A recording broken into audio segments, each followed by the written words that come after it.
बिस्मिल्लाहिर्रहमानिर्रहीम। अस्सलाम वालेकुम। कैसे हैं आप सब? उम्मीद करती हूँ सब खैरियत से होंगे। आज मैं आपके साथ शेयर करूंगी बहुत ही मज़ेदार ढाबा स्टाइल एग करी की रेसिपी, जिसको बनाना बहुत ही आसान है। सिंपल रेसिपी है लेकिन खाने में इसका टेस्ट बेहतरीन और लाजवाब होता है। अगर आपका कभी गोश्त और मुर्गी खाने का दिल ना चाहे तो ये मज़ेदार अंडे के सालन की रेसिपी तो आप मस्ट ट्राई करें। उंगलियां चाटते रह जाएंगे। बहुत ही मज़ेदार इसकी ग्रेवी तैयार करेंगे और बहुत ही फ्लेवरफुल ये एग करी बनकर तैयार होती है। दावत में बनाकर भी आप इसको सर्व कर सकते हैं पूरी के साथ, पराठे के साथ। बेस्ट कॉम्बिनेशन रहेगा। बस वीडियो को आपने स्किप नहीं करना, वीडियो को आपने एंड तक देखना है।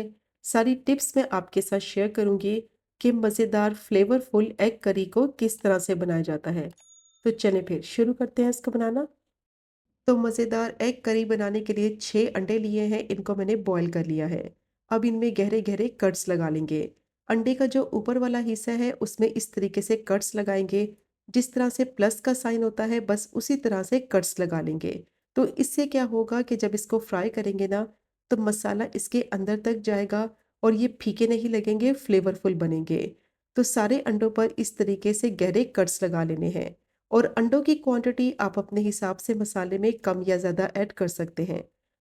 अब सारे अंडों पर मैंने इस तरीके से गहरे कट्स लगा लिए हैं। एहतियात से कट्स लगाने हैं ताकि अंडे की पूरी कटिंग ना हो जाए।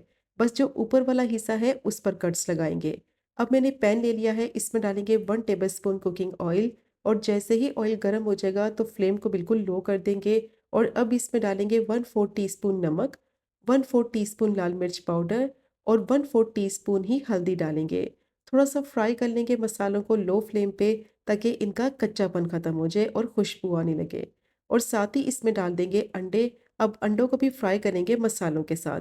इस पॉइंट पर फ्लेम को हाई नहीं रखना, फ्लेम को बिल्कुल लो रखेंगे, वरना क्या होगा कि जो मसाले हैं ना फ़ौरन से जल जाएंगे, जिसकी वजह से अंडों का टेस्ट भी ख़राब हो जाएगा। तो इस पॉइंट पर एहतियात से आपने अंडों को फ्राई करना है और कंटिन्यूस इसको हिलाते रहना है ताकि सारी साइडों से अंडे अच्छी तरह से फ्राई हो जाए। वरना क्या होगा कि एक साइड पे कलर आ जाएगा और एक साइड से फ्राई नहीं होंगे। अब अंडों को मैंने लो फ्लेम पे 4 से 5 मिनट के लिए फ्राई कर लिया है। ऊपर वाली लेयर थोड़ी-सी क्रिस्पी हो गई है और मसालों का फ्लेवर इनके अंदर अच्छी तरह से जज़्ब हो गया है। अब इनको प्लेट में निकालेंगे और साइड पे रखते हैं।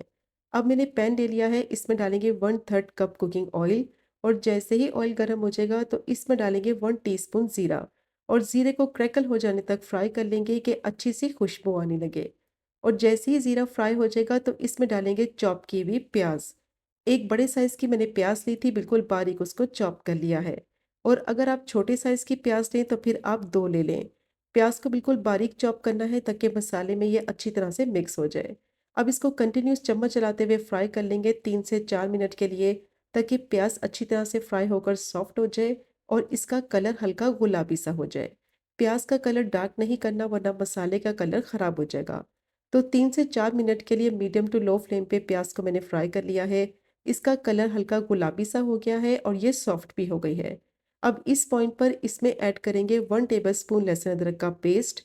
और इसको भी फ्राई कर लेंगे कुछ ही सेकंड के लिए कि इसमें अच्छी सी खुशबू आने लगे और इसका कच्चापन ख़त्म हो जाए। और प्याज का कलर देखिए फ्राई करने के बाद भी ट्रांसपेरेंट ही है, तो प्याज को बस आपने इतना ही फ्राई करना है लहसुन अदरक के साथ कि इसका कलर चेंज ना हो। तो दोनों चीज़ों को अच्छी तरह से फ्राई कर लिया है और लहसुन अदरक की जैसे ही खुशबू आने लगेगी तो अब इसमें डालेंगे टमाटो प्यूरी। 2 मीडियम साइज़ के टमाटर को ब्लेंड करके उनकी प्यूरी बना ली थी। और टमाटो को ब्लेंड करते वक़्त पानी नहीं डालेंगे, पानी डाले बगैर ही इसका पेस्ट बनाएँगे। अब थोड़ा-सा इसको फ्राई कर लेंगे लहसुन अदरक और प्याज़ के साथ ताकि टमाटर का जो कच्चापन है वो ख़त्म हो जाए। तो बस कुछ ही सेकंड के लिए इसको मैंने फ्राई कर लिया है। अब इसमें डालेंगे कुछ मसाले, 1 टीस्पून धनिया पाउडर, 1 टीस्पून नमक, हाफ़ टी स्पून हल्दी, 1 टीस्पून लाल मिर्च पाउडर और हाफ़ टी स्पून गरम मसाला पाउडर डालेंगे। अब अच्छी तरह से मसालों के साथ इसकी भुनाई करेंगे कि ऑयल सारा इसका सेपरेट हो जाए, मसालों का कच्चापन ख़त्म हो जाए और जो टमाटर का पानी है वो सारा खुश्क हो जाए। मीडियम टू लो फ्लेम रखेंगे और तकरीबन 6 से 7 मिनट के लिए मसाले को भूनेंगे। तो इसका कच्चापन भी ख़त्म हो जाएगा और मसाले में से बहुत ही अच्छी खुशबू भी आएगी। अब अच्छी तरह से मसाले को भून लिया है, ऑयल इसका सेपरेट हो गया है, टमाटर का जो पानी था वो सारा खुश्क हो गया है। तो इस पॉइंट पर इसमें दही डालेंगे। आधा कप फेंटा हुआ दही डालेंगे और दही डालने से पहले फ्लेम को बिल्कुल लो कर देंगे। क्योंकि अगर फ्लेम हाई होगी और उस पॉइंट पर दही डालेंगे मसाले में, तो दही मसाले में जाकर फट सकता है। तो इसीलिए इसको मिक्स करने से पहले फ्लेम को बिल्कुल लो कर देंगे और फिर दही को मिक्स करेंगे मसाले में। तो इसकी फुटकियाँ भी नहीं बनेंगी और ये अच्छी तरह से मिक्स भी हो जाएगा। वरना क्या होगा कि मसाले का टेक्सचर ख़राब हो जाएगा, इसका टेस्ट भी ख़राब हो जाएगा। अब दही को मैंने अच्छी तरह से मिक्स कर लिया है, फ्लेम को बिल्कुल लो रखा हुआ है और जैसे ही दही मिक्स हो जाएगा तो फ्लेम को थोड़ा-सा हाई कर देंगे और अच्छी तरह से मसाले को भून लेंगे और तब तक भूनेंगे कि ऑयल सारा सेपरेट हो जाए और दही का पानी खुश्क हो जाए। तो मसाले को मैंने अच्छी तरह से भून लिया है, बहुत ही बेहतरीन दानेदार मसाला तैयार हो गया है। ऑयल सारा इसका सेपरेट हो गया है। तो इस पॉइंट पर थोड़ा-सा पानी डालेंगे, क्योंकि ये अभी थिक मसाला है तो थोड़ा-सा पानी डालेंगे ताकि इसकी कंसिस्टेंसी थोड़ी-सी पतली हो जाए, क्योंकि अभी इसमें अंडों को पकाना है। तो 1/3 कप पानी डालकर मैंने इसको मिक्स कर लिया है और साथ ही इसमें अंडे ऐड कर देंगे। और जो अंडों का मसाला है उसको ज़ाया नहीं करेंगे, उसको भी इसी में ऐड कर देंगे जो प्लेट में था। अब इसको मिक्स करेंगे और थोड़ी देर के लिए मसाले के साथ इसकी भुनाई कर लेंगे।